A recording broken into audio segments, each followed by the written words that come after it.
Our Father who art in heaven, hallowed be thy name. Thy kingdom come, thy will be done on earth as it is in heaven.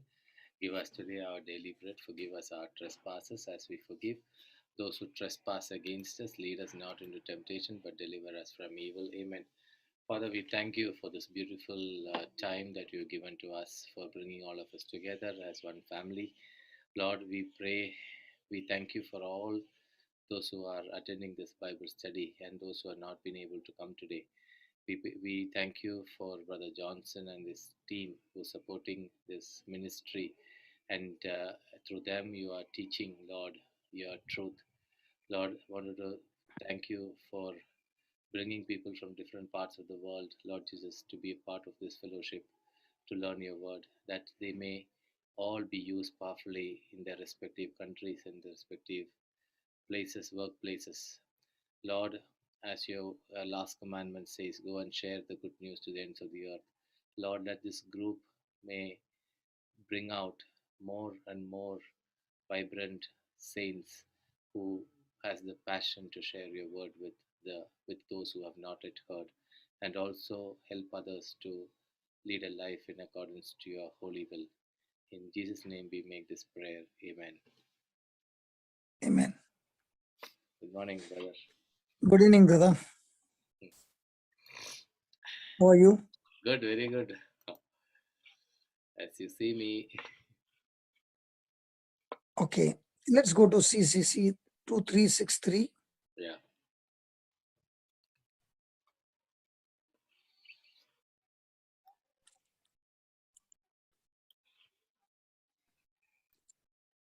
Thank you, Jesus. So what is the news by the time Marita puts in?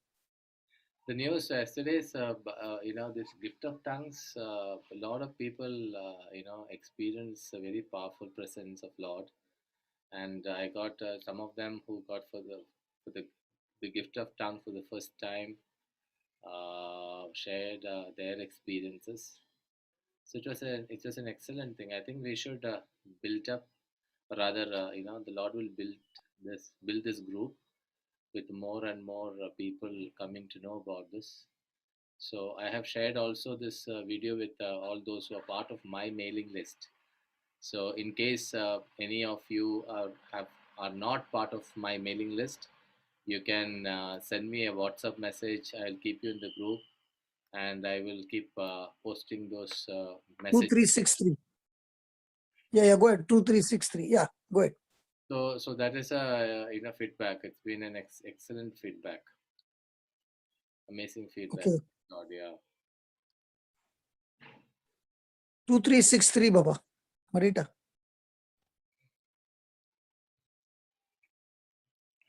That singing was the Dennis Cruz received it yesterday.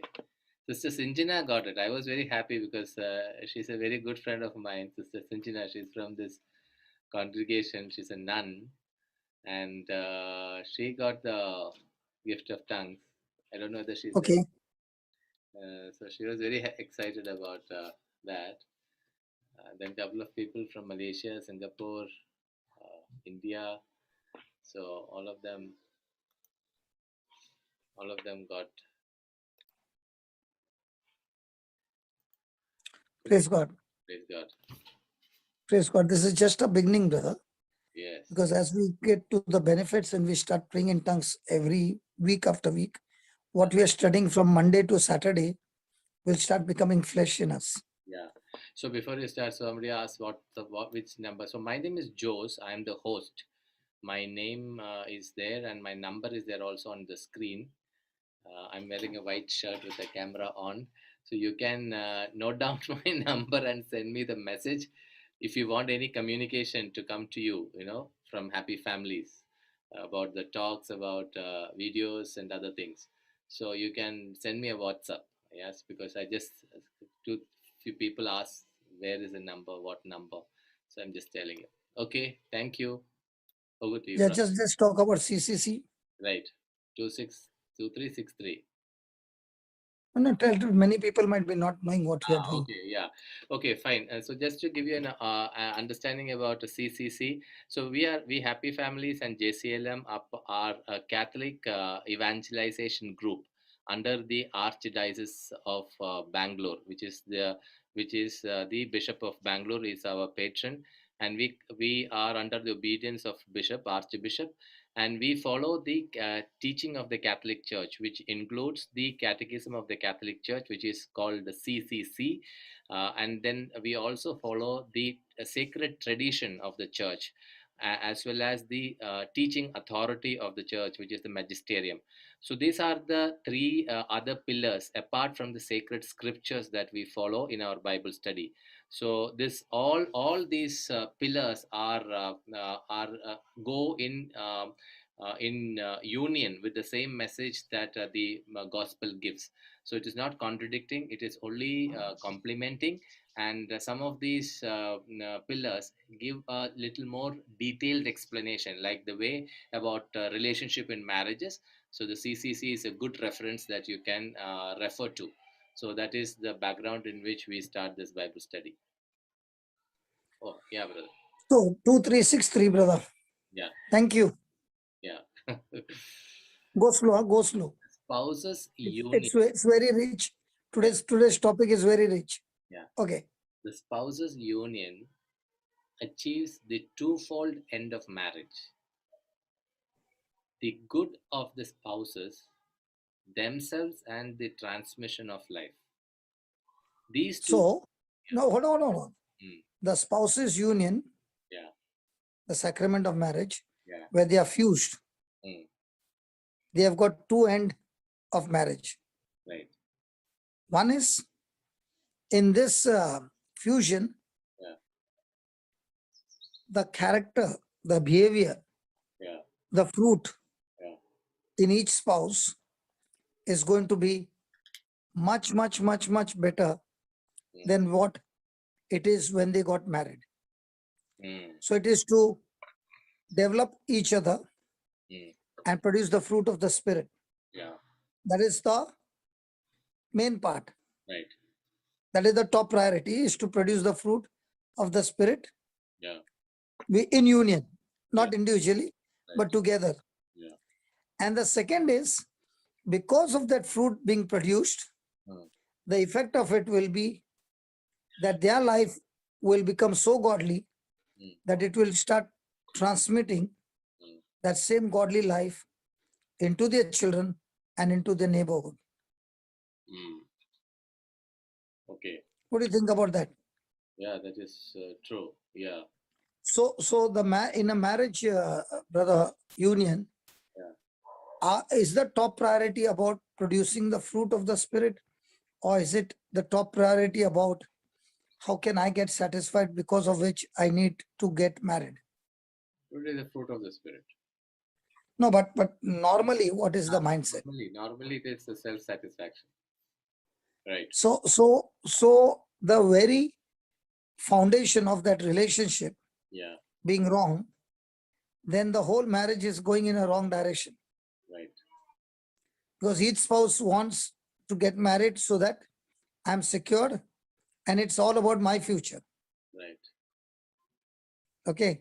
But now when you read in the Bible, and what the church teaches us is, the very union is because it wants the both of them want to produce the fruit of the spirit. So in that, both of them are willing to give each other's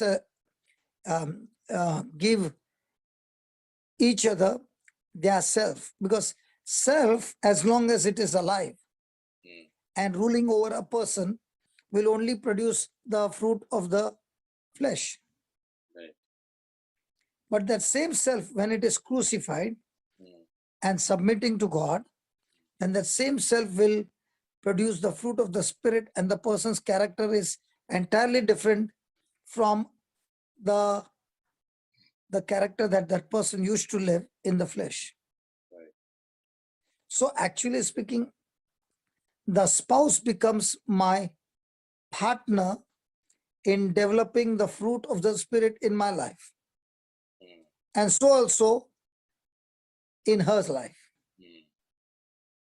So it is more about focusing to develop the fruit. Now, remember, the fruit is never for the tree. Right. So in growing the fruit, each one is giving to each other their best Mm. to make the other person strong, Mm. rather than sucking the juice out of the other person to make myself strong. Right. And when you begin to be a giver to make the other person strong, Mm. you have one more covenant partner in this relationship, Mm. that is Jesus, Mm. who supplies the sap that you need Mm. to make the other person strong. Right. So when my aim in my marriage is clear, Mm. then I am moving in the right direction. Yeah. Because the foundation is that I am married so that I'm able to produce fruit by giving myself totally and completely to satisfy the other person, but the satisfaction is based on the marriage institution. Right. So much more than my spouse, I'm more committed, I'm supposed to be more committed to the marriage institution Mm. than being committed to the spouse. Right. Because the marriage institution is perfect. Mm. My spouse is not perfect. I'm not perfect. Yeah. So when I'm responding in my imperfection, the demand also might be imperfect. Mm. But So- when I check with the marriage institution might say that the desire that your spouse has is disqualified in the eyes of God. So when you say this marriage institution, you mean the sacrament, right? Sacrament, which is the so vows and No, it means the teachings of Christ. correct, correct. So it is so that is expressed in the vows. Yeah, it is expressed. We'll come to the vows after 2-3 days. Okay, okay, Okay. So here I understand that God is the one who has instituted this marriage. institution means He has put entire teaching of this. the parameters. The institution means entire teaching of the of Christ Yes. on marriage. Mm. Be- Okay. be- be- because when you are getting married, Mm. you are under Christ teaching. Mm. That's why you're able to perform your marriage vows beautifully. Yeah. If you're not under the teachings of Christ, Mm. then you cannot perform at all. Mm. Yeah. That is why, brother, Mm. when a person understands that I'm supposed to be more committed, my first commitment is the marriage Mm. institution, because it's set up by God himself, Mm. and it is perfect and it is constant. It doesn't change. Then I take that teaching Mm. to rule over my life, Mm. and because of which I'm able to perform beautifully in my spouse's life. For example, Mm. let's say the spouse really made a mistake. Mm. Okay. And it's broken my heart. Mm. For example, I was living a bad life. Okay. Now, has it hurt my wife? Yes. Absolutely. Now, if she is committed to me only, Mm. and I've broken my commitment, Mm. now she has every right to say, I don't need you. Right. But now when she is committed to the institution, Mm. where she has given a vow to the institution of marriage, Mm. in good times and in bad times, Yeah. I'll still be there. Mm. Right. So now the institution is saying, if you choose to forgive him, Mm. then I will not only forgive you, but I will empower you to forgive him, and I'll teach you to love him, which will transform his life. Right. So now the spouse who is hurt is drawing the strength Mm. from the institution of marriage, Mm. okay, so that the spouse is able to forgive by faith, Mm. from the heart, Mm. And because of that forgiveness and that seed planted of forgiveness, the spouse is able to experience the change, and the marriage has become now much beautiful than before, because one was in the flesh, one was in the spirit, but the one in the spirit chose to forgive because the Bible says so, because Jesus says so, and that forgiveness has led the other person out of darkness into the marvelous light. But the problem is when both of them are not. How do we? Even if they both of them are not, then you and I come into the picture where we start praying and start introducing them. Not, see, brother, the godly marriage is not a one time. It's till your last breath. You're still work in progress. Right, right. Anytime. If you understand that, then your life becomes easy. Absolutely, brother. It's not a switch of a button that everything will change. Right, right. You know, this fall can happen to anybody at any stage. Yeah, that's why, no, to be safeguard, the Lord has made a covenant with us in a marriage sacrament, where he's saying, wherever the devil can use and put a spark by which it can be destroyed, if you come to me and submit to me, I can still repair your marriage.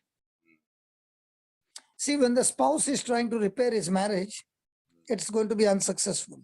Right. But when he is going to the head office and asking the head office to take care of the branch office, everything will change. Right. So what we learn now is there are two important factors in this marriage. First is that in the marriage, both the spouse, they are working in each other to grow and develop the fruit of the Spirit in their relationship. Right. And two, with the level that they are growing, they will start transmitting the same kind of life into their children and into their neighborhood. Right. Then read the next line. These two meanings or values of marriage cannot be separated without. These two are the foundation. If you change this, the whole rock, the marriage should be built on the rock. Now you're on the sand. So I've got married to my wife, in which she is going to help me to produce the fruit of the Spirit. Yeah. I've got married to her, in which I'm going to help her to produce the fruit of the Spirit. And in producing the fruit of the Spirit, the master key is submitting to Christ, submitting to his word, and resisting the devil. Right. Right. So these two cannot be separated. One is to produce the fruit. Two, what we have received to share the same life to other couple who are in a breaking point. Are you with me? Yes, yes. Jose, where are you? You don't look to be with me. You have gone somewhere. No. I'm with you. I'm just thinking. Okay, read that again. These two meanings. These two meanings or values of marriage cannot be separated without altering the couple's spiritual life. Till your spiritual life is not going to change. Yeah. You cannot experience godly marriage. Right. Now, most of the time, we are focused on spiritual life or natural life. Natural life. That's where the problem is. When a person is focused on spiritual life, the natural life becomes easy. Even if it is bumpy, even if it is stormy, but the spiritual life will keep you with faith, patience, and endurance. Right. Right. So read again these two meanings. These two meanings or values of marriage cannot be separated without altering the couple's spiritual life and compromising the goods of marriage and the future of family. So when a person is thinking about the future of the family, then everything changes. Now, for example, I shared with you how my parents were not educated and how they brought us out and this. And when I lost everything, and I was thinking, my father and mother, without education, could give us this platform. I, being a graduate, what am I giving to my children? So the father's heart is always that if my father has got me up to the 5th point, I must see to it that the next generation is not on the 5th point, at least to the 8th point, some increase. Right. So if that is the focus, then you are always going to see that in the baton running relay, you gave the baton to the next generation on a better platform than what you had received. Right. So that's the aim of your marriage. That the eaglets which are born in the nest will be even better eagles than we are, and for which we are willing to give them better education, first the spiritual, and then the academics. But what has happened is the other way around. Right. First the academics, and spiritual is not to be seen. Right. So what happens? These plants, they grow up into trees. They're excellent in the academics, but very bad in their spiritual. And that's why the fruit of the spirit is not there, but the fruit of the flesh is to the peak. And now the same parents are saying, I did all this so that my children can have a great future. Yes, they're excellent in academics, they're excellent in their job, they're excellent in their money. But now, how to use their money and how to use the resources, they are using it for the entertainment of the world. Right. Yeah. That's what we're seeing in many families. That's what is there, right from the beginning of time.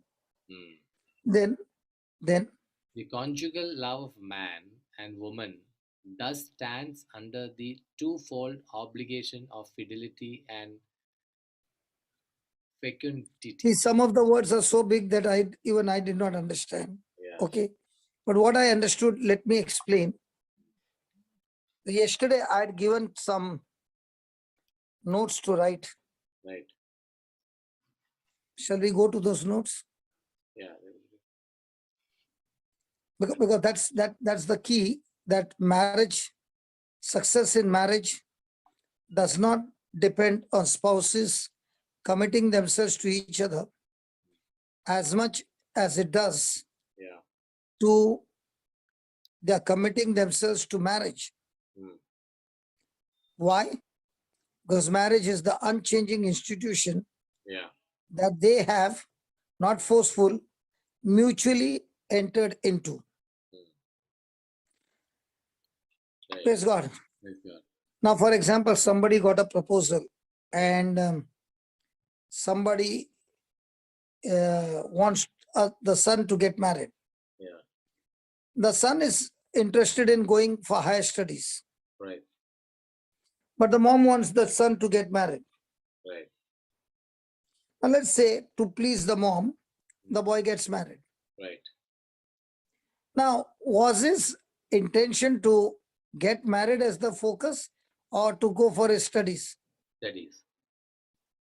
So now, when the focus is changed, has he satisfied the mom? Yes, satisfied. Yes. Yeah. But will he be able to satisfy his spouse? No. Because he's not interested in the spouse. Right. He's interested in his academics. Correct. Correct. So now, can that cause problem? Can. So the first thing is, when a person is saying, I want to get married, is saying, I will make marriage my top focus. Right. So when I make marriage my top focus, then I'm committed to Christ. First, I'm committed to Christ, and then comes my commitment to my spouse. It's not the other way around. Right. If it's the other way around, it's going to end up with breakage. Yeah. Because marriage is study. It is unchanging institution. It is entered by two people who are constantly changing as they grow and mature. Mm. Now, during this change,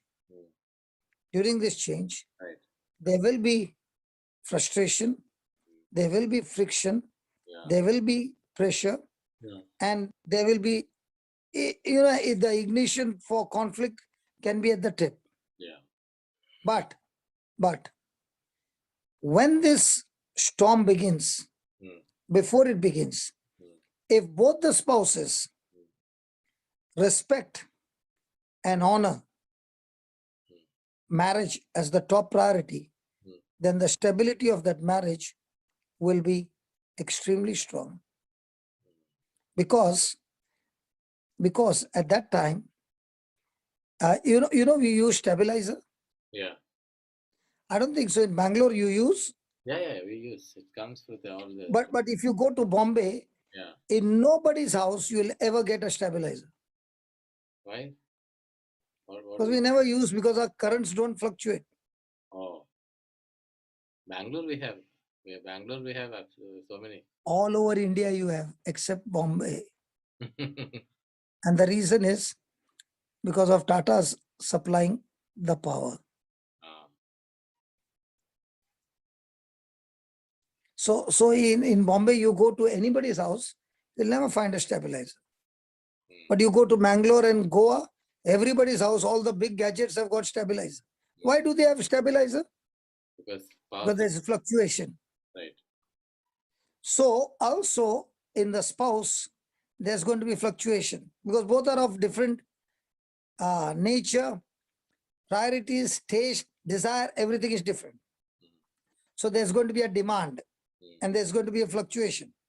Now, if they have put a stabilizer called marriage, sacrament of marriage, as the top, and from there it's passing through the power, then it will be maintained. Yeah. But if the same gadget has got no stabilizer and the power is got doubled up, when you come back from office, you'll find your TV has melted. Yeah. Correct. So tell me, we have all got married. Yeah. Okay, in the church. Yeah. We have signed the documents, everything. And we got the stabilizer certificate, everything. Yeah. But in an everyday life, do we go back to the institution of marriage to see what marriage has to say or what I say? What I say. So how many marriages you have got where there is a stabilizer called marriage? No, it is like Bombay only. But in Bombay, the current is not fluctuating. You ask anybody from Bombay who is there in this session. Anybody from Bombay?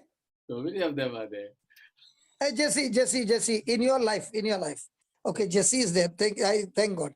Jesse, in your whole life, okay, right from childhood, how many times have you even heard that there is a word called stabilizer? I did not know, brother. I never heard. No Only when she fluctuations came in to Bombay. Bangalore, she came to know. Yes. No That is- fluctuations, brother. Are you from Bombay, Jaseji? Yes, I'm a Mumbaikar. Also me. Yeah, see, so many people. You go and ask anybody, they don't know what is a stabilizer. Yeah. But we have But you UPS in ask- Bangalore, brother. But you I'm ask also in from Bangalore, Mumbai. they know UPS, they know inverter. We don't even know what is an UPS. Yeah. See, all those who are there, no, they will agree with me. Yeah. Absolutely, brother. See. So many Mumbaikars. So Where from? In Bangalore, we don't. even those in Dubai and all, no, They in also Dubai don't. and all, In they also don't have stabilizer. Yeah, in Bangalore, we don't have the power only, brother. Brother, but once it went off in Bombay, the first time it went off in Bombay some time ago. Yeah. That is once in some machine can break down, okay. But normally nothing, right? Yes, right.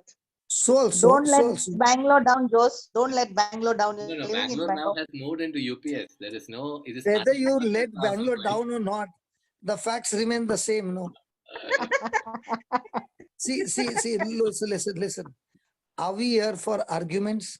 No. We are here for truths. Yeah. So the truth is, the stabilizer called marriage Yeah. is unchanging. Yeah. It is perfect and it is constant. Yeah.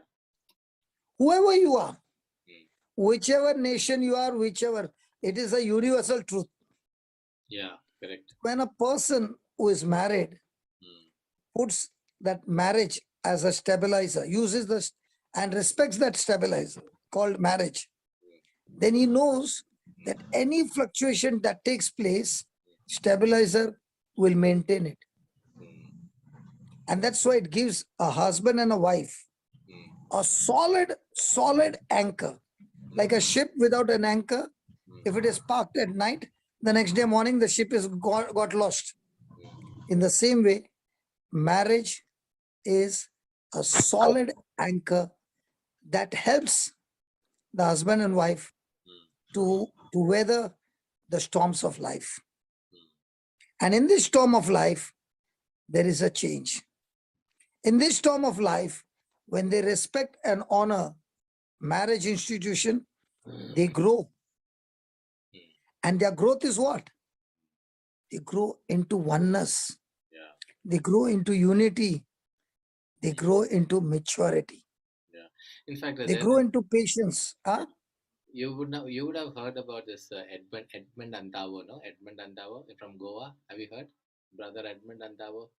I've only heard that they have a ministry. I don't know much. He amazing man of God. Okay, he was supposed to be Supreme Court Judge General. Now he has taken many retreats for us, many years for happy families. So one thing which he talks about this marriage, he's saying that God's design of marriage is such a way that about the relationship between the husband and wife over a period of time, the really godly marriage, couples, you look at them, they look like brother and sister. Even their face, everything will merge, like look exactly, because this is the way the Lord, brings that kind of unity between them. It looks like brother and sister, which is very which is very difficult to conceive. But the love in which they enjoy makes it in such a way that they are born from the same womb. So that is the closeness in which God brings this couple. So he beautifully explains that. And I just wanted to share with you. Yeah. Yeah. So that will only come Yeah. when they submit under the institution of marriage. Correct. Otherwise, it won't come. Right. Otherwise, you will be doing what you are thinking is right, and she will be thinking what she is right. See, the whole life is about, is your thinking right or wrong? Right.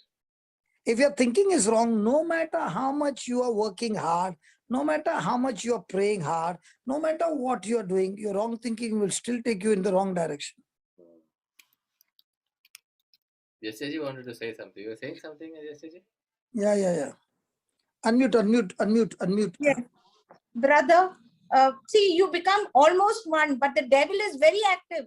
He will come to catch you on the weak point, and the oneness can go in a second because you start thinking differently. So we have to be on our guard and don't see who's right and wrong. In this, that it is not who's right or who's wrong. Only Jesus is right. If you are good, you will die to yourself. There is a dying every day, and that will bring the oneness. There's no other oneness that can come. We may think, okay, everything will fall into place. No, even in the last days of your life, you can be attacked. And you will start look differently the moment you are attacked. But when you are in Christ, what Jesse said, no? Brother, what Jesse said, no? Without death. Yeah. Yes. Without death, the marriage can never become oneness. Yeah. We have to reflect. Without death, the marriage cannot become godly. Correct. And what is the death? The death is only of yourself. Yeah. So how long can you keep yourself crucified on the cross? Yeah. You're a winner. Right. So actually speaking, in a godly marriage, especially when the storm comes, like she said, suddenly there will be an attack, a misunderstanding. How quickly can you put yourself to death? And as she said, it's not the question of whether I'm right or you are right. Mm. It's all about Christ is right all the time, and let us submit to him. Right. So a person who wants to prove that he is right, he can prove and he can get an award also and a certificate also. Yeah. But in his personal life, his life is miserable. Right. That is Because he has not understood that he is running after the trophy and people are clapping. Mm. But in his personal life, he has messed up. Yeah. So it's not about argument. It's not about who wins, who got a garland and who got a certificate. It's about, am I submissive to Jesus? I am seeing this, brother. I'm seeing this, with maybe I don't know, with interacting. I'm seeing this happening a lot in the Christian leadership. Christian leadership, people in the Christian leadership, a lot of challenges in their marriages. Why is it that? Because the Bible says if you are the leader, you have to be a servant. But we are leaders exactly like the non-Christians. Mm. See, if you are a leader, Mm. Jesus said, who is a leader? The one who has become a servant of all. Yes. Yes. So I am not using my authority Mm. to put somebody down, but I'm using my authority how I can raise somebody higher than me. He's an excellent leader. Oh. So But a some- leader who cannot see somebody rising up Mm. is not a good leader. So somebody has asked a question: if the couple has already decided to separate, can prayer of a family member help in their unity? Absolutely. My personal experience is See, absolutely. definitely prayer can help. Mm. And what is very important is accepting them the Mm. way they are right now Mm. and showing them agape love over and over again. Mm. And especially the person who don't deserve, no, Mm. you Mm. go and lavish that person with more love. Mm. And somebody will say he's taking advantage. You are saying, yes, he's taking advantage. No, praise God. And you are praying, Lord, let this love seed that I'm planting go and destroy the work of the devil right from the root in Jesus' name. Right. No, See, if I'm giving you something to eat, Mm.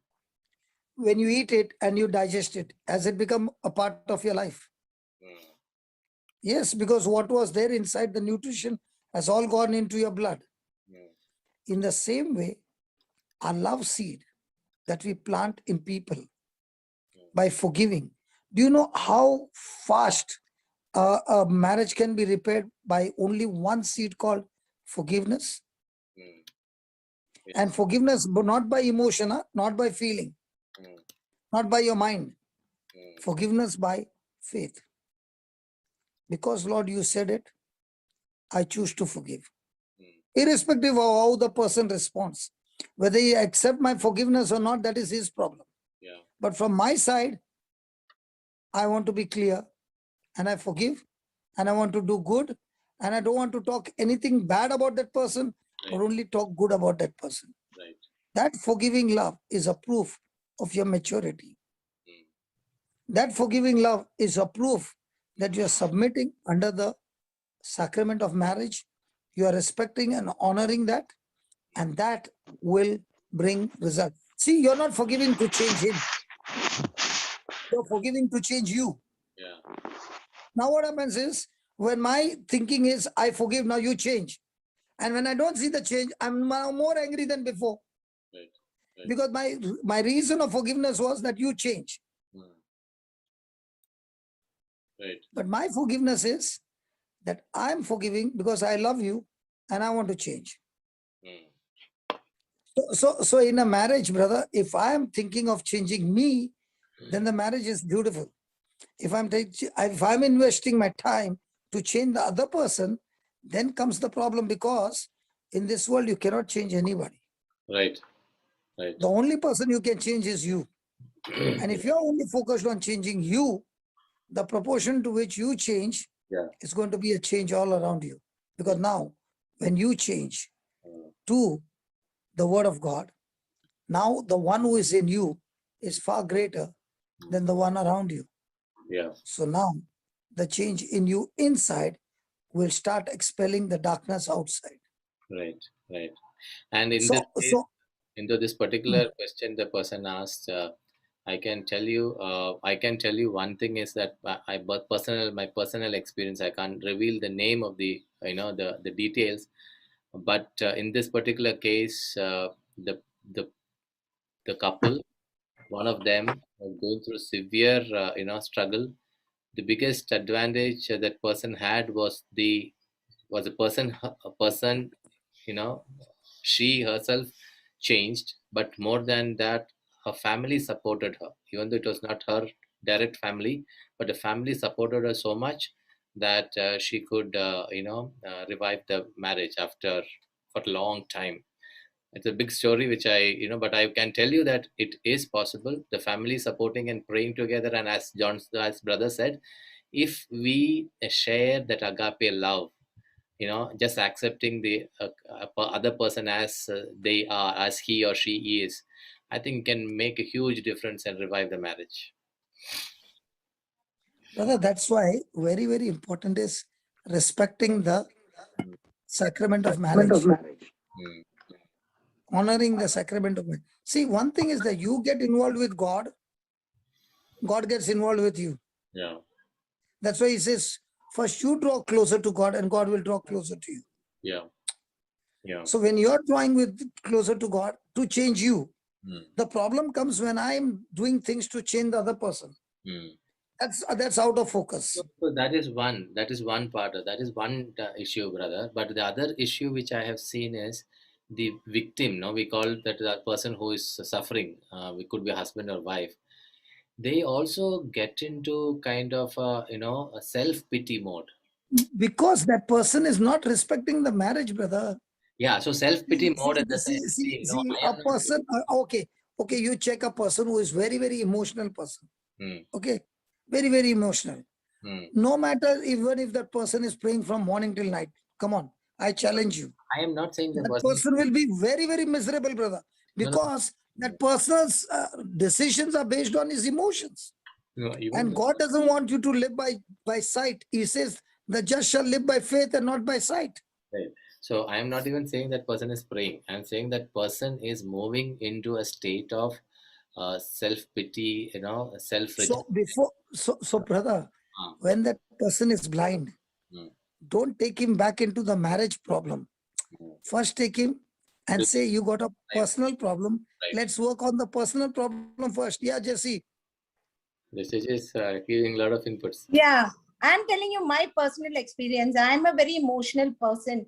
In the young age, I thought this should change, that should change. And that was a retreat after many years, just one evening retreat. When I listened to every day, Father would give an example. I followed in self-pity. The last day, Father was giving an example of a lady who was complaining about her husband and the situations and people.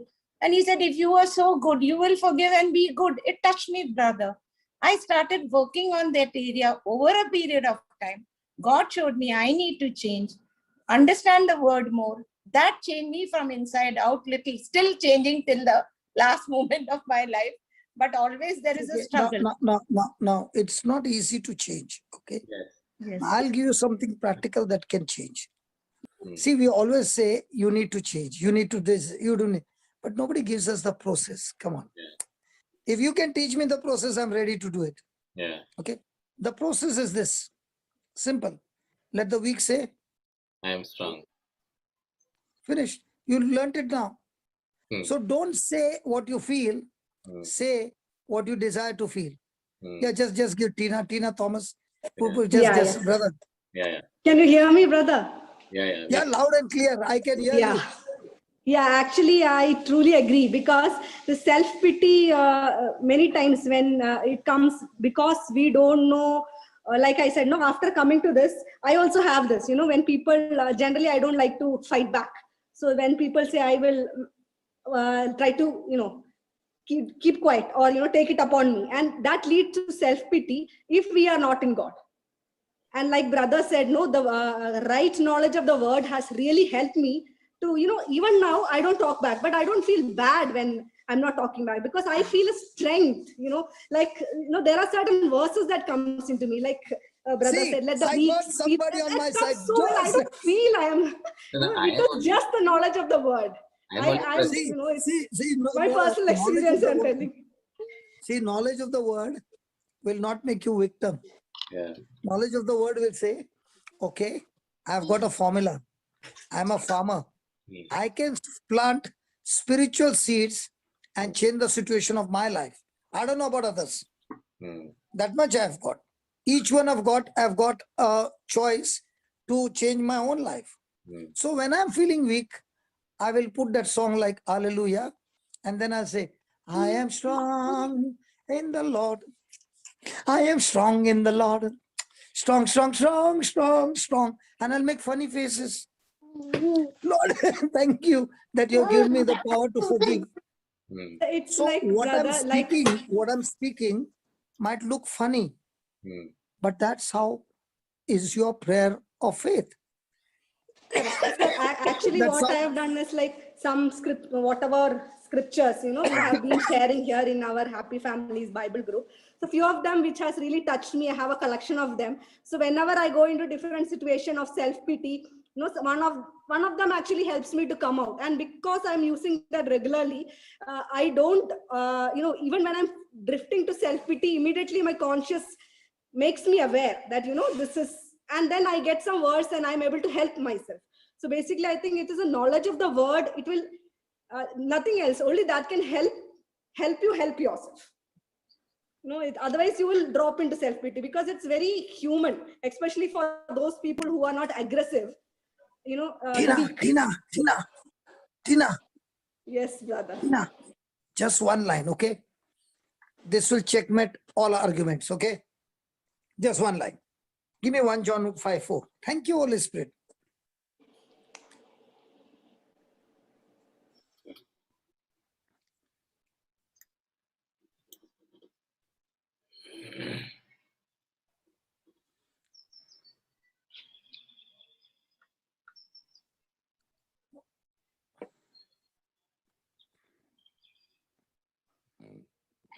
Yeah, For Joe's brother.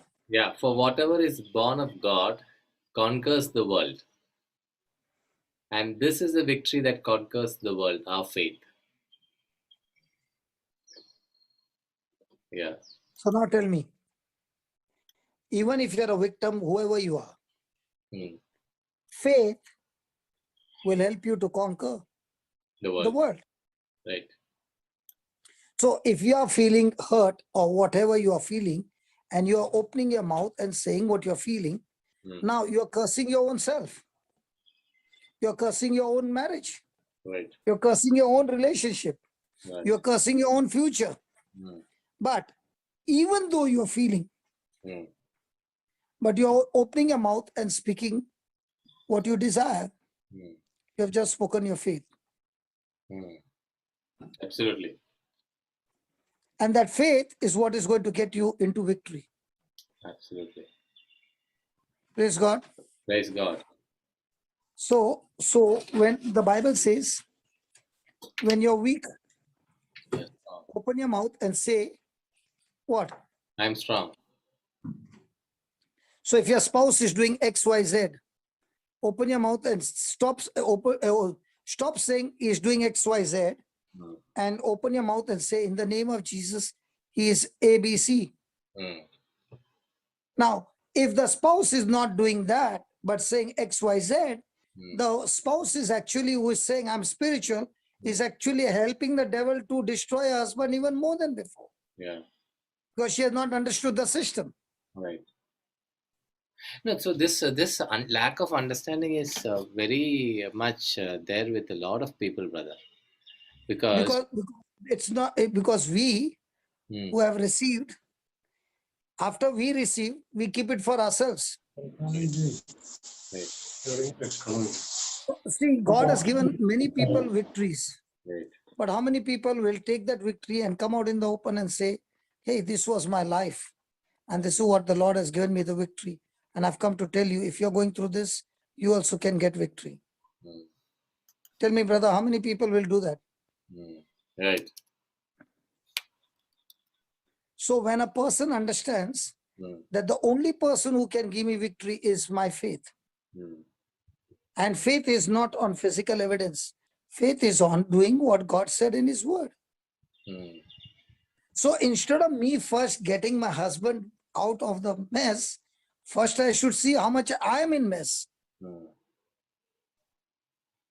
Right. If I don't know to swim, how will I help somebody else to swim here? Yes. How will I save somebody else? Yeah. So before that, do I need to learn the swimming first? Yes. Do I need to practice first? Yeah. So today, let's say today the Lord gave us this. Let the weak say I'm strong. Yeah. Okay. So if the husband is a drunkard, if the wife is taking a rosary on the beach saying, Father, I thank you that your spirit is upon us. Thank you, Lord, that we are married under the sacrament of marriage. And thank you, Lord, that according to your covenant, O Lord, my marriage is blessed. My husband is anointed. He drinks your precious blood every day. He is righteous. He is redeemed. He is sanctified. He is a great man of God, doing mighty work in the kingdom of God. Lord, I thank you for this anointing that is upon him, that you have made him walk on the path of righteousness. And I thank you. I praise you. Because of you, Lord, he has been completely set free. And he is a man of God, setting others free in the same bondage where he used to be. I thank you. I praise you in Jesus' name. Now, what did this person plant? A seed of faith. Yeah. And now every day this person is watering and at the same time imagining. Does this person need big counseling? This person needs only the application of the principles.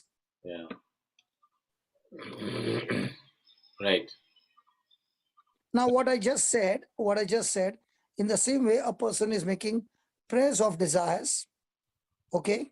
And not speaking the physical evidence, speaking the spiritual evidence that this person desires to see in the physical, Right. okay?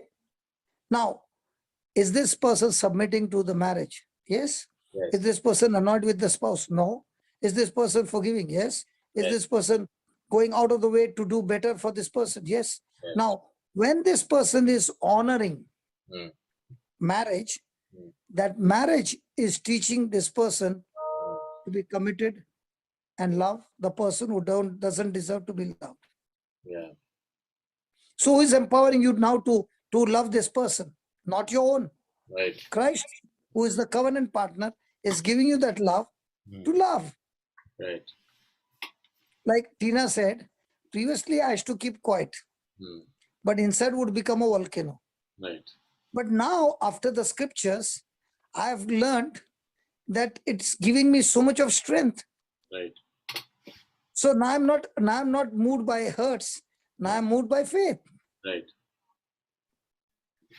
Amen. So success in marriage, what we wrote the other day, success in marriage does not depend on spouses committing themselves to each other as much as it does to their committing themselves to marriage.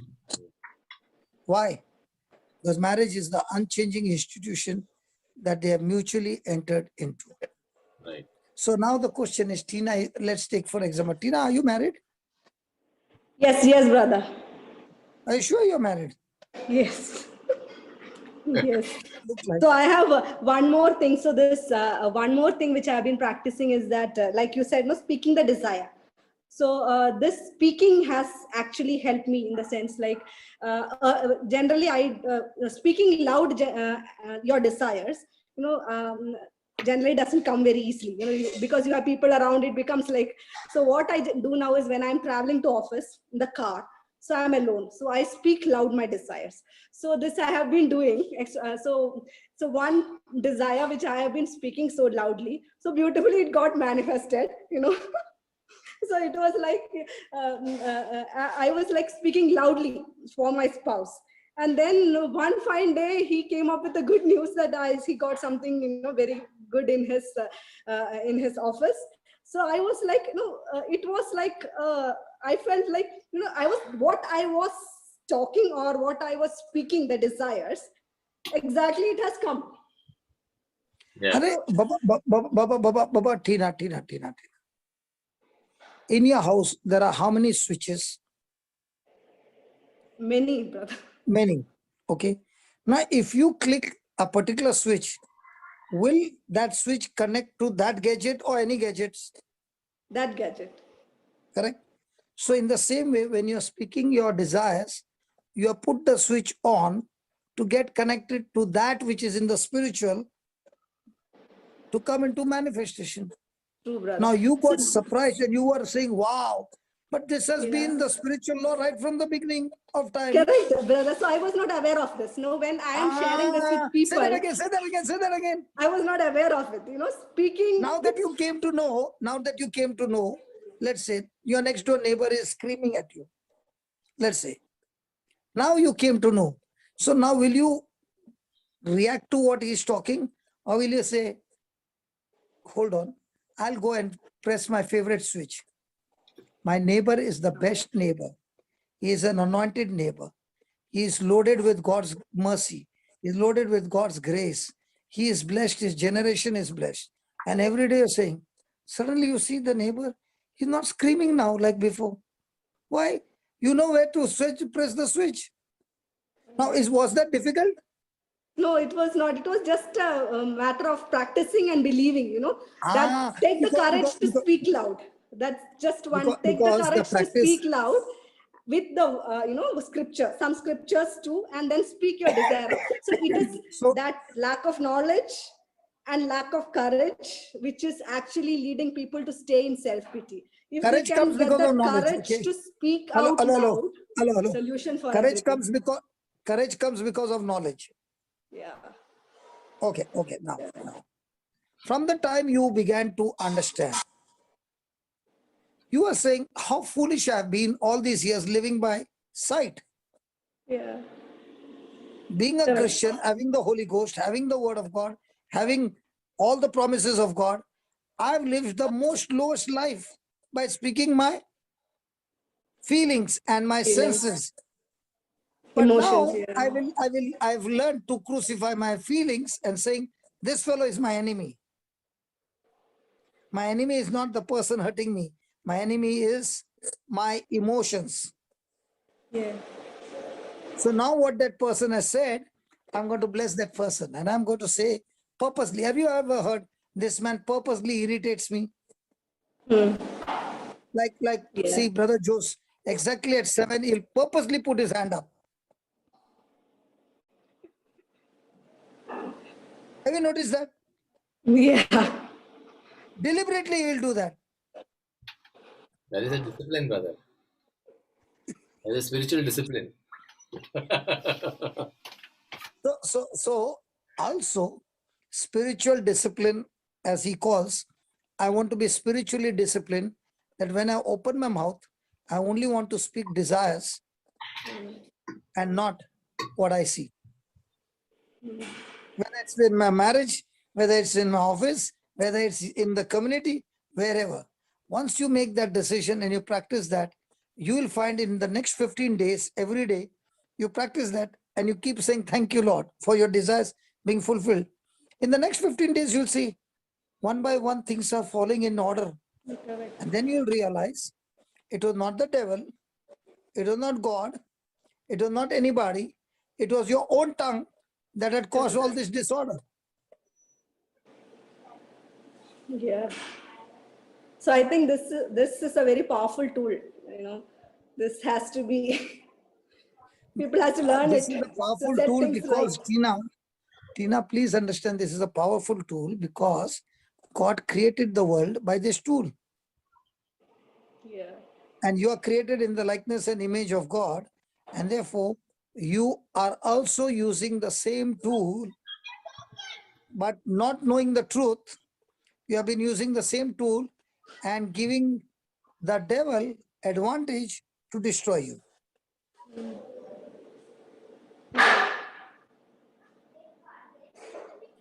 Yeah, Praise God. praise God. Somebody has to raise their hands.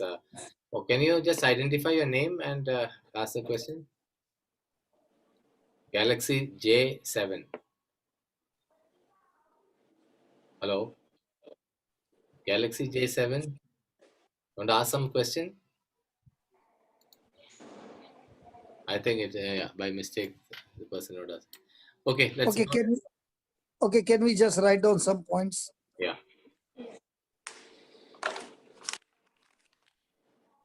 It is not who we love, not we, I love. It's marriage, huh? So it is not who I love,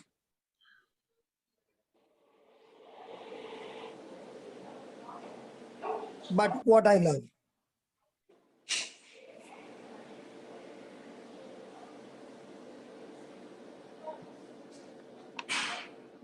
The Bible presents marriage as an institution, that should be highly respected,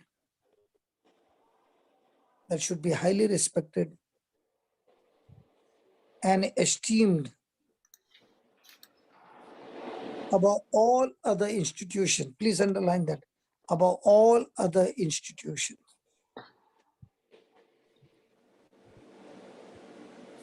Hebrews 13:4 says that.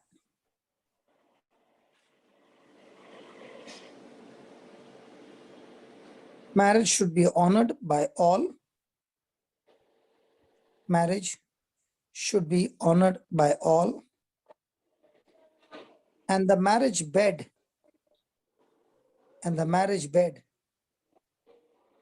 kept pure. For God will judge.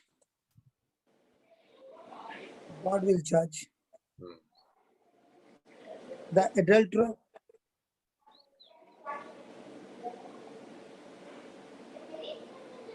and all the sexually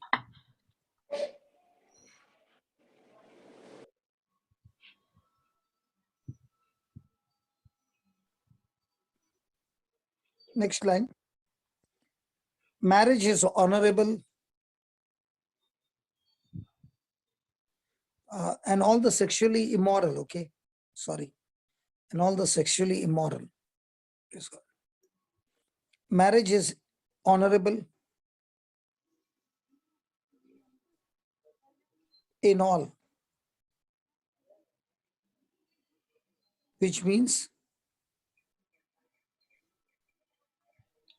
whole, thoroughly,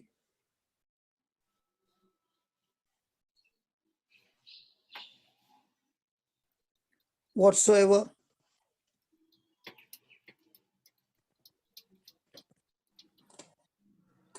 and whosoever.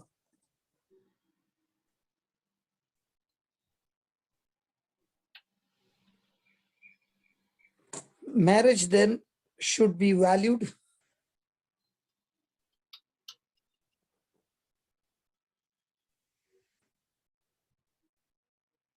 and esteemed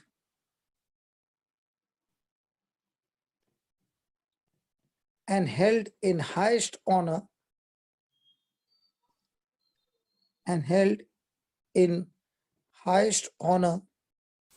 at all times,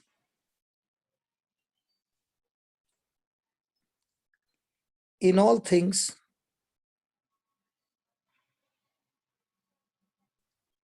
and by all people,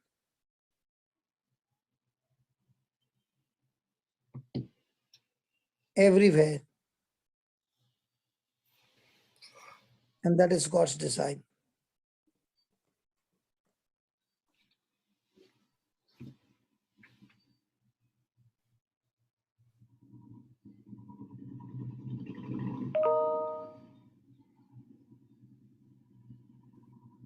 So, brother, Yeah.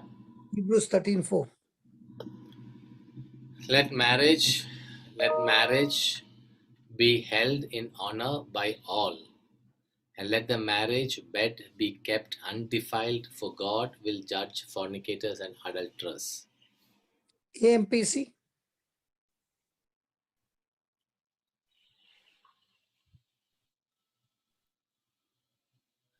Let marriage be held in honor, esteemed worthy, precious of great price, and especially dear in all things. And thus let the marriage bed be undefiled, kept undishonored.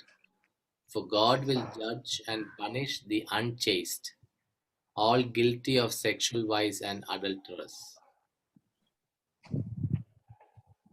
Is it saying let marriage be held in honor or the people in the marriage? Let marriage be held in honor. So it's saying nothing about the people in the marriage. No. कहाँ पे रखूं? So that means the husband and wife should honor each other, Right. hold each other in high esteem, Yes. 100%. But what makes what makes it work? Marriage makes it work. Yeah. When you esteem अभी it नहीं, अभी खाया मैंने. worthy, precious, and of great price, and especially dear in all things. Mm. So what is more important is that they honor and esteem marriage itself. Yeah. Okay. So why is it like this? Because not throughout the day I'm lovable. Sometimes I can be extremely, hurting people around, Yeah. hurting my spouse. Yeah. Okay. Sometimes a person might do something foolish, Mm. and that foolish decision or that action Mm. can cause the spouse into extreme pain, hurt, or even make the spouse angry. Yeah. So maybe he or she has done something that is, very, very painful. Yeah. So either way, whether the husband or the wife, Mm. but when they hold the marriage in high honor and esteem, that that marriage teaching Mm. of Christ Mm. will help now the person Mm. to get over Mm. those bumpy times, Mm. Right. especially when things are not going right, Yeah. and there's situations which are absolutely painful, pressure, heat, Mm. difficult to honor. Mm. Praise God. Praise God. So one of the master key Mm. to a long happy marriage is understanding Mm. that it is not who you love, Mm. but what you love, Mm. and that's important. Yeah. So now you mean to say it's not who you love, but what you love? Yes. Let me give a example. Mm. A is a husband. Yeah. Let's say Peter, Mm. and wife is Mary. Mm. Okay. So they both are young, Mm. and during the youth days, Peter meets Mary in one of the gathering Mm. and is extremely attracted Mm. to Mary. And Mary is also looking at this Peter. He's tall, handsome, and he's a good athlete, and he has got a good job and everything. So she's very young, beautiful figure, Mm. very attractive, very intelligent, long hair, praise God. She has also got a good job, Mm. and they start having their friendship. Yes. So as their friendship begins to grow, one day Peter tells Mary, Mm. I would love to get this relationship further on. Mm. So I want to get married. Right. I love you. Right. So Peter says, I love you. Mary also says, Mm. I love you too, Peter. Is this possible? Possible. Yes. Yes. Was this your story? Oh, okay. I'm just asking here. No. Yeah. I'm not telling you anything. Yes. So now, Peter and Mary have fallen in love with each other. Hmm. They have decided to get married.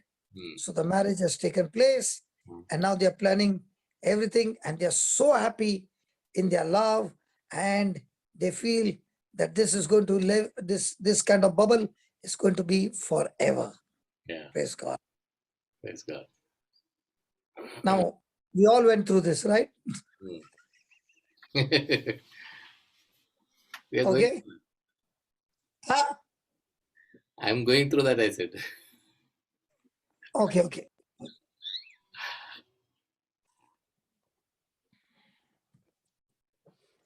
Thank you. Thank you, Lord. So somewhere along the way, Hmm. they have to come to a point to ask a question: Hmm. what they love about each other. Hmm. Because if they don't ask this question, what they love about each other, very soon they're going to get into deep trouble in their marriage. Right. And that we'll study next time. Right. Okay. Why?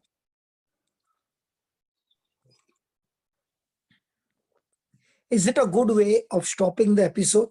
Absolutely. This is. It looks like it's a serial. Serials. The serial. I'm trying to do that only. Yeah, this is like the serials. You have. But it is so. See, what I'm sharing with you is practical from the Bible. Okay. Yeah.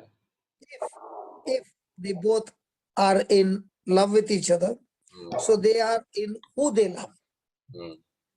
But if they don't ask a question, what they love in each other, it is going to become a disaster 100%.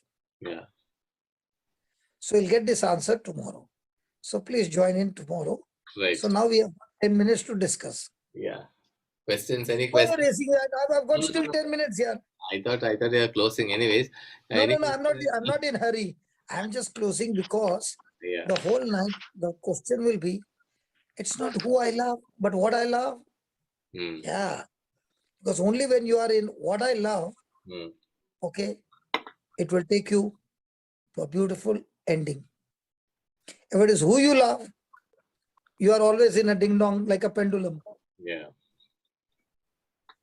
Out of 100, I can say 90, 95, 96 are on who you love. Yeah. That's why we become like a thermometer. Yeah. But when you are at what you love, you'll no longer live a thermometer life, live a thermostat life. Right. So come tomorrow for the more details. Right. So any questions you have, please raise it now. It's the question time. When I said no, what you love, Jesse is all the time looking at the right. I'm so sure the husband is sitting on the right hand side. He went there. He went that side. He opened the door. But I can give you one answer about myself, brother. Okay.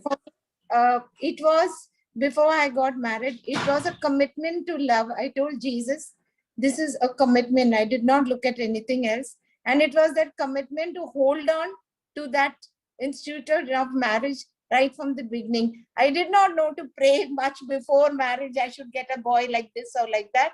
But on the day of the wedding, the only prayer I made is, Lord, make my family like the Holy Family in Nazareth. And I stuck to that thing.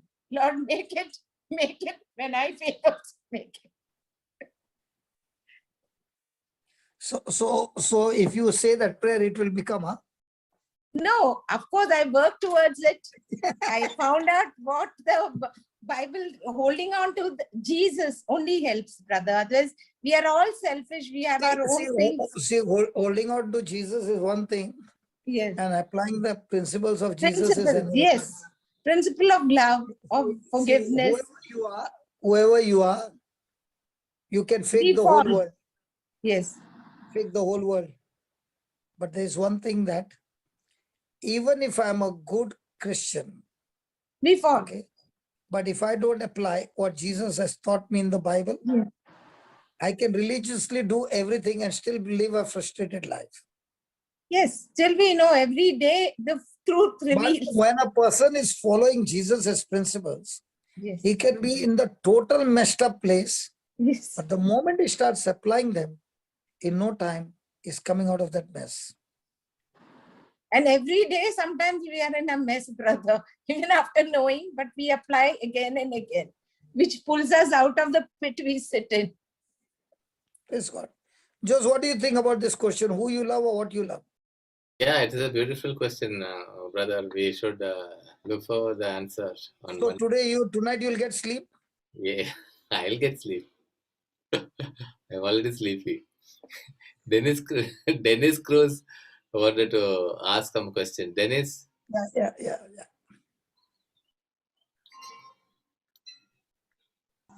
Hello, brother. Praise the Lord. Yeah, brother. Praise the Lord. So yesterday, when I was attending the session, the evening session we had, so I met one of my friend while. So I was driving, and in between he met me, and I was continuously like speaking to him as well as attending the session. So I came to him that he just got divorced a couple of months back, and I asked him only one question. I said, "Did you love your wife, and did she love you?" Well, yes, we loved each other. I said, "Then why this problem?" I said, "Did you never go to any kind of counseling?" So he just told me, "Dennis, we got married. I'm a Christian. She's a Hindu." So, so it was very difficult. I said that what did you all decide before getting married? He said, "I'll follow my religion and she'll follow her religion." I said, "Then where's the problem?" The problem was they wanted me to get converted into Hinduism, and my family wanted her to get into Christianity. So I just told him, "Okay, fine. Just get this." I shared your link with him. I said, "Be a part of this." And I told, "If you're willing, only then I'll share the link. Otherwise, I will not share it, whatever it is." Today morning, he messaged me, "Dennis, can you share me the link?" I said, "Praise God." I said, I shared with him the godly marriage session. Okay. So I just want to know, brother, now what can we be done for these couples? See, the divorce is in the human law. That's right. The human. Now, when he got married to her, she had not accepted Christ. That's right. She had accepted, she wanted to get married to him. That's why she said, "Okay, even if you want a Christian way, I'll get married." But she had nothing to do with Jesus. That's right. And this brother, all these years, did not plant one seed of Jesus's love or who Jesus is. Yes. So even though they got married, he did not invest anything of Jesus in her life. So if she is ignorant, she's obviously going to go in the wrong side. That's right. But now, according to everybody, it's a divorce, it's over, right? Yes. It's not over. It's not over. If he still believes and follows the truth, okay, Yeah. and starts planting the seed according to the fourth dimension, okay, in no time, things will change. Praise God. I know people who have got divorced 7 years, 8 years, got into the word of God, and they are living happily now together. Praise God. So that is what I told him. I said, if you believe. So I don't accept what the divorce has taken place. Okay. Because a person can definitely repent, change his ways, and come back. Yeah. Actually, he approached me. One line, just one line. Yeah. Have you heard the word divorce? You know what's the meaning of divorce? No. Divorce is a person saying, "I refuse to die to myself." It's divorce. Simple, one line. "I refuse to die to myself" is divorce. If a person is willing to die to self, there's no question of divorce only. Exactly. Where both the parties are saying, "I am selfish and I want to gratify my selfishness. And unless my selfishness is fulfilled, I'm not going to be satisfied." It's divorce. Praise God. Whereas a person who is in a godly marriage is saying, myself is crucified on the cross, and the other spouse is saying, mine too. So now they're not living to gratify their self, but now they're living to fulfill the desires of Christ. They are seeking first the kingdom. Okay. So in a marriage, a person is seeking the kingdom first. Then to seek the kingdom first, you have to die first. Otherwise, you cannot apply the principles of the Bible. Impossible. So the moment you start dying, that dying seed is going to affect your spouse. Praise God. So every time you hear a husband or wife is saying, I want to give divorce, means what? That person has not honored marriage. Exactly. So he's saying, I am selfish. I'm not ready to submit to the sacrament of marriage. I'm not talking submitting to the wife or the husband. No, no, no, no. I'm not telling that. I am not willing to be committed to the institution called marriage that God has established. Okay. So when a person is not ready to submit, the result is divorce. Divorce. If the person is willing to submit, then that same marriage, which we feel is dead, is not dead. He is alive. And he is the one who will get you out of mess into the promised land. Praise God. Praise God. Thank you, brother. Thank you so much. Praise God. So Praise God. every day your battle from sun, when you open your eyes to you close your eyes, the Yes. battle is only one thing. How much did you allow? In which area did you allow yourself to grow and have dominion over your life? That's right. So whichever area, This is like Dennis Bruce. you can mute all and we can start again. Yeah. Sir, I want to say something. Yeah, please. Go ahead. Sir, you just said that if one of them doesn't wants a divorce, they do not honor a sacrament of marriage. Correct? Yeah. Right. What if it is that someone is really at fault and the other is fed up of the person? So what about the Lord fed up about you? What did he do? No. Okay. Because if all you're, of us have sinned. All of us have sinned and all of us have fallen short of the glory of God. The Bible says. I agree, sir. But Give me Romans 3:23. With all due respect, sir, what if your spouse does not deserve you being None of with us deserve, Baba. Who made you think you deserve anything from God? nothing like that, sir? But then if you're trying for the last so many years and there is no outcome. First thing is, Baba. First thing is you forget about the spouse. Spouse came later on. First, let's talk about us. Do we deserve anything? Just put that Romans, Baba, Marita, just put the Baba. Romans 3:23, please.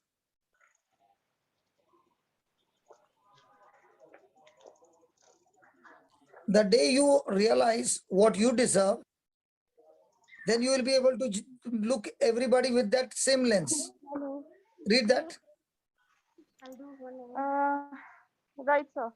Since we have sinned and fall short of the glory of God.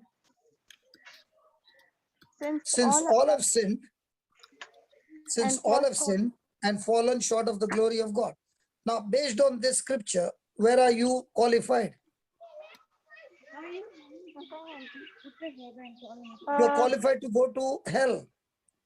You're qualified to be under God's judgment, punishment, right? Have you committed sin? I'm not saying, sir, I'm perfect. I have sinned. No, I'm just asking yes or no. Have you committed sin? Yes, I have. Yes. So do you qualify under that? All of us qualify 23, correct? Yes. But look at 24. What does he say? But in spite of you willing to change, your partner doesn't want to change, then what? Are Baba, look what the Bible says. No, forget Maybe, about the partner. maybe we are trying to find a solution by saying what brother is saying is that before we get into the look into the marriage solution, which is between this husband and wife, we need to look at what is our relationship, where do we stand.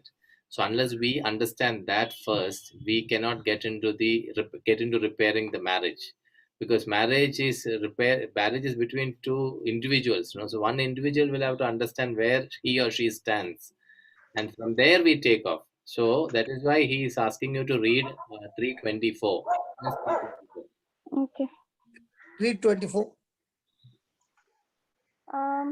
They are now justified by his grace as a gift through the redemption that is in Christ Jesus. Okay, I'll explain to you. That word justified, no, it means that your case has been tried. Okay. And you were guilty, but now the case, when it was gone into a trial, there the judge found that you're not guilty. Let me give you an example. I and Jose are going by car. I am driving. And by mistake or purposely, I broke the signal and I went ahead. Okay. The police van came and stopped me and said, you have broken the law. Here is the video recording. You will be behind bars for 6 months. Okay. Okay. Now, Jose, who is sitting with me, is listening everything. Now, has he caused this problem? No. But now the police officer is saying, please, we want to take you to the prison. So Jose is saying, is there any other way? He says, yes. He has to pay 10,000 rupees fine. Okay. So Jose says, okay, I will pay on his behalf. Now, is the police officer going to accept from Jose? Yes, because his demand is 10,000 rupees. So Jose pays the 10,000 from his pocket. Now, did I pay the penalty? No. Who paid the penalty? Jose. Now, once the penalty has been paid, now can he call me a criminal now? No. He cannot call me criminal. And therefore, I am justified. I am set free because the penalty has been paid in full. Now, what happened with Jesus is, we had committed sin and we deserve punishment. But Jesus took that punishment, illegal, unjust punishment was accused on him, and Jesus did not open his mouth. He took the punishment on himself, our punishment. Now, when the devil is saying, this person has done. So the judge says, according to the just law, A has to be punished. So Satan is saying, absolutely right. I agree with you, but this person has disobeyed you and he has obeyed me. So the advocate Jesus enters in and says, my Lord, the punishment that was due on A was illegally, unjustly put on me. And I have already paid the penalty on the cross, what was deserved by him. So how can you punish two people for the same crime? When one has done the crime and the payment has been done, how can you punish another person for the same crime where the penalty has been paid in full? So now the judge has got no other alternative but to declare you are justified. Means what? Your case has been tried. Even though you are guilty, because the penalty has been paid in full, you are declared as if you have never sinned in your life. That is the certificate given to you by God through Christ, and that is called as justification by grace. Because we have all fallen short of the glory of God. What Jesus did on the cross, I have received grace. Now, if I commit one sin, I'm going to hell. If I commit 1,000 sin, I'm going to hell. So were we all qualified to go to hell? Yes. Have we received forgiveness? Yes. So for the forgiveness that I have received like an ocean, if my spouse is doing something wrong, okay, when I see the magnitude by which God has forgiven me, then what I have received, I can see him and say, Lord, just the way you have forgiven me, I choose to forgive him. If I don't understand from where I have been forgiven, then I cannot forgive him because I'm judging him. I'm condemning him. But when I look at my own life, that I'm also in the same boat like he is. The difference is he is in this area, I'm in some other area. But we all are in the same mess. So the moment a person understands that, then he begins to realize, Lord, you have been merciful. You have shown me the grace. You have shown me the forgiveness. I have not a single word to speak against him because I also, like Jesus caught the woman, they brought the woman who had committed adultery. What did Jesus say? The law says correct, stone her to death. But the one who has not sinned, you throw the stone first. Now, can anybody throw the stone? She has gone caught up in adultery. What about your own sin? So when Jesus looked around, he said, where are those who were accusing you? She said, they have all gone. So Jesus says, even I do not accuse you. Even I don't condemn you. Now, did Jesus have the right to punish her? Yes. But did Jesus show a love or punishment? Love. Now, did that love change that woman with adultery? Definitely.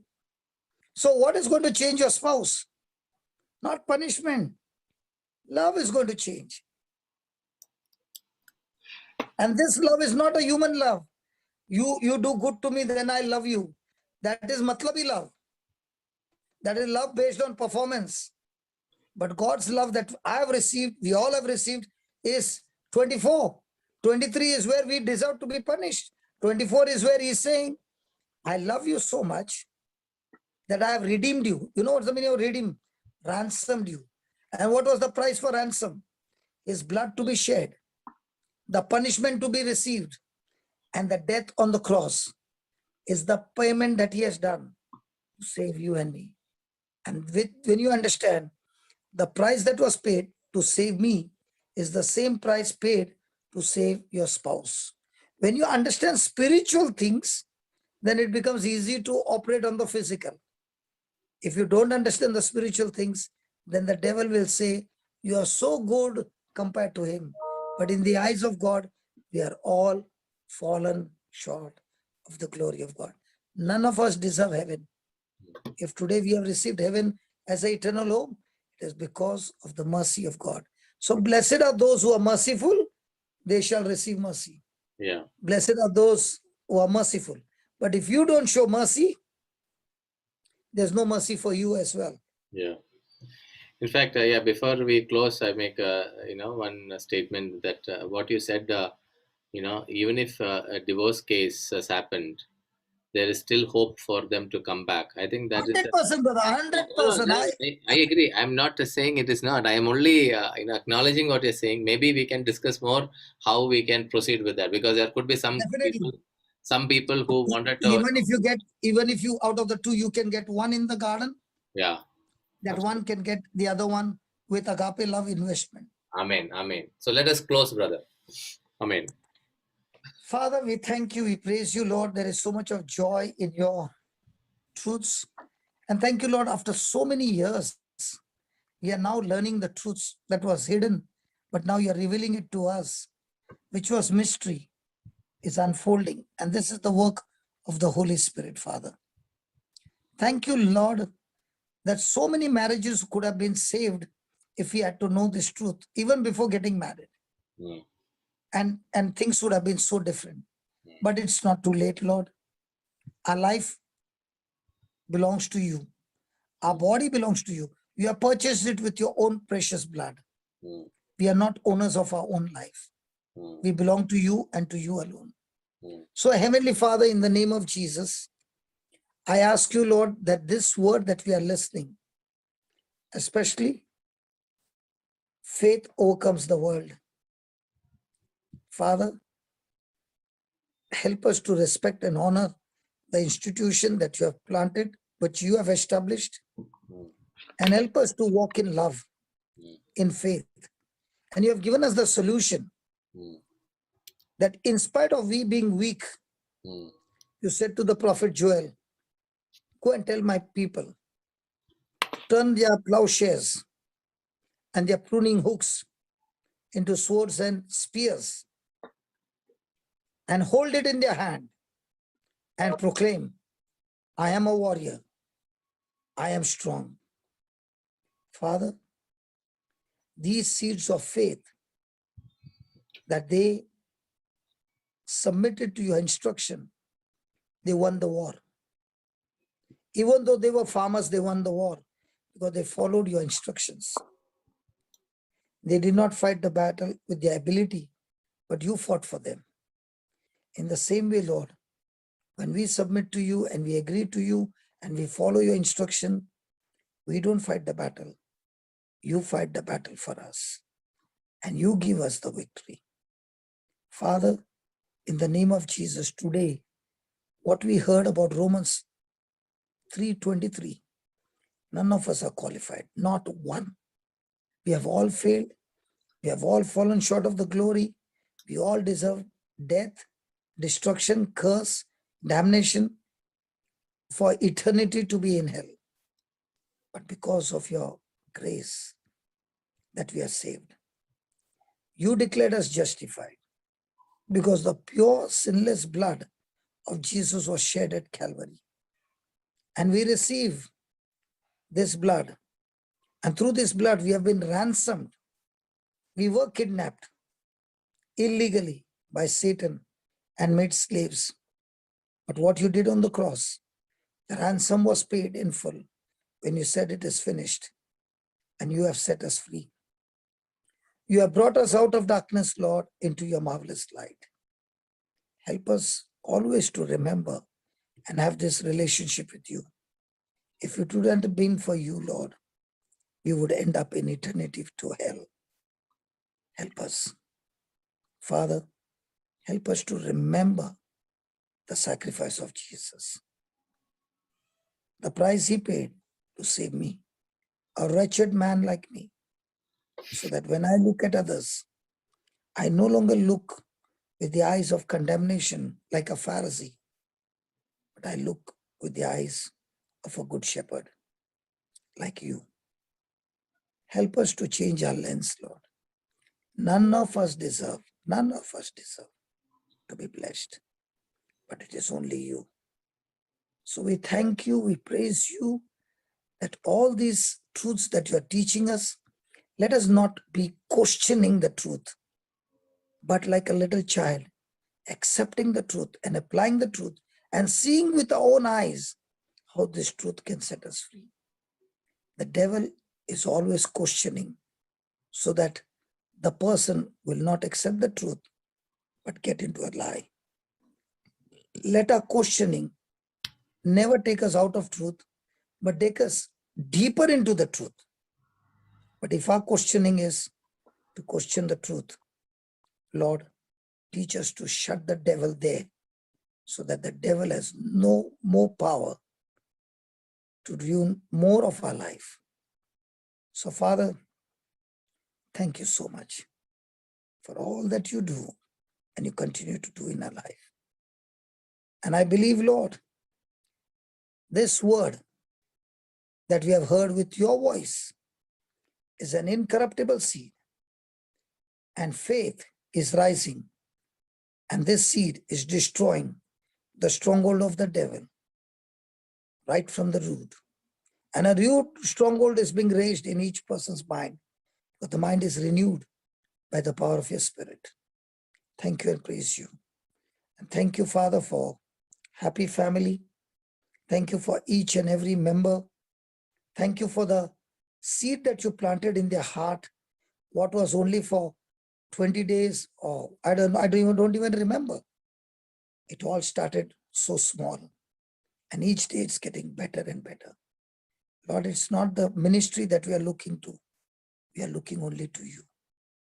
There is nothing called my ministry, his ministry, their ministry. We all serve you and you alone. thank you for this love that we can share on this platform. And a very special thanks to Jose. He has been so much patient with me, Lord. And I love him for the same. In Jesus' name, amen. You're mute, brother. You're mute. Yeah, no, I was just smiling. Last line of the prayer. No, that's true, brother. That's true. Yeah. That's Yeah. absolutely true. Yes. Thank you, brothers and sisters. God bless you all. See you tomorrow. Come for that answer, to the, to Who you like love the or scene what you love? ending. Pardon? Who you love or what you love? Who you love or what you love. Yes. Okay. Bye-bye. See you. You're God going to bless. ask tonight, tomorrow, before I start, I'm going to ask you, between you and Yeah. Sharu, did you have discussion? Yeah. Or did you have discussion with your group in the morning? Who you Yeah. love or what you love? What you love. Yeah. Okay. So Okay. tomorrow evening, brother Jose is going to start giving us the explanation first, and then I Yeah. will explain. Sure. Okay. Bye-bye. I just finished Bye. my prayer and again I started irritating Jose. Yeah. Okay. Bye-bye.